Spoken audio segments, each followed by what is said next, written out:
Hey chat GPT, Hey there, how's it going? What can I do for you today? अगर भारत की youth को बर्बाद करना हो तो तुम क्या करोगे? प्रॉपर तरीके से एग्जांपल दे के बताओ मुझे।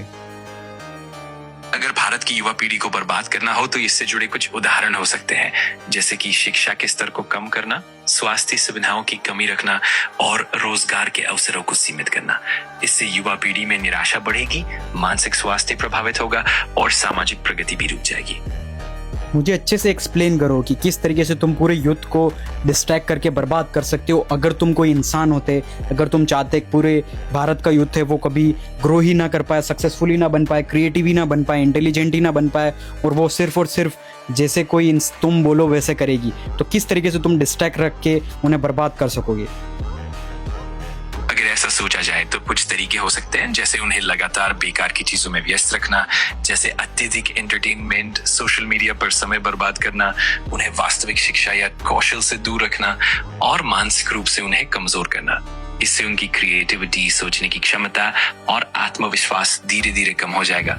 लेकिन ये सब एक नकारात्मक दृष्टिकोण है और असल में हमें युवाओं को प्रोत्साहित करना चाहिए। लेकिन अगर तुमने बोला कि सोशल मीडिया पे एंटरटेनमेंट, तो एंटरटेनमेंट की कैसी कैसी चीज़ें हैं जो यूथ को बर्बाद करने के लिए परफेक्ट रहेगी तुम्हारे हिसाब से? जस्ट मुझे एग्जांपल चाहिए।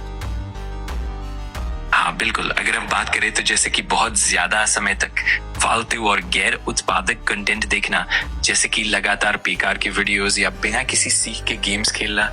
इसके अलावा गहरी सोच से दूर रखने वाली चीजें, जैसे कि निरंतर उथले और सनसनीखेज कंटेंट या फिर ऐसे इन्फ्लुएंसर्स जो सिर्फ मनोरंजन पर ध्यान देते हैं, इन सब से युवाओं का ध्यान असली सीखने और विकास से भटक सकता है। और अगर तुम इस दुनिया के राजा होते और तुम पूरे देश को बर्बाद करना चाहते, तो फिर तुम कैसे करते भारत के?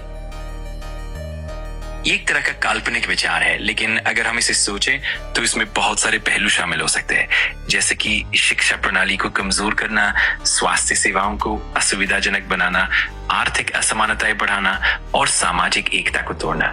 इन सब से लोगों में निराशा और कमजोरियां बढ़ेंगी जो देश के विकास और तरक्की को रोक सकती हैं।